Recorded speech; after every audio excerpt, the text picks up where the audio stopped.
Camarades de la force, est-ce que vous êtes là? Vous êtes en...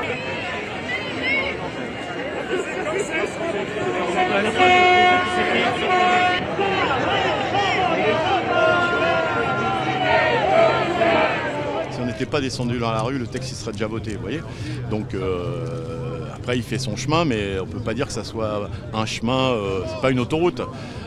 C'est chaotique, ça demande, j'ai cru comprendre, beaucoup de discussions secrètes entre une partie de la droite et le gouvernement. Si on passe pour le 49-3, s'il passe par le 49-3, le moins qu'on puisse dire, c'est que ça va poser un problème, un grave problème de respect de ce qui se passe dans la rue.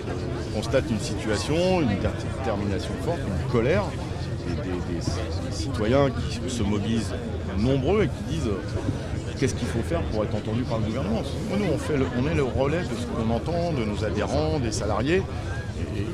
Et je pense qu'en faisant de cette façon, le président de la République met gravement en péril la conception de la démocratie qu'il y a dans ce pays.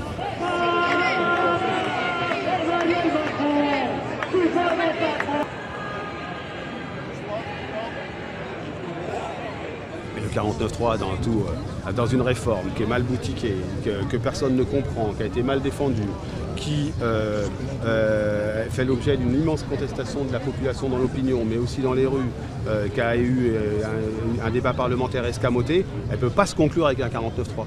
Ce serait totalement incompris, et je l'ai dit, ce ne serait pas illégal. Ce serait un vice démocratique. Donc clairement, il faut passer au vote, et le vote aura sa légitimité. On voit bien qu'on souffre parfois d'un sentiment de à quoi ça va servir, puisque maintenant c'est au Parlement, mais elle était absolument nécessaire, cette mobilisation, elle est encore puissante dans un certain nombre de régions. C'est-à-dire que, bien sûr que notre maître étalon, c'est la mobilisation de mardi dernier ou celle du 31, qui étaient les plus grandes mobilisations depuis le début des années 90, mais ça reste de grosses mobilisations aujourd'hui.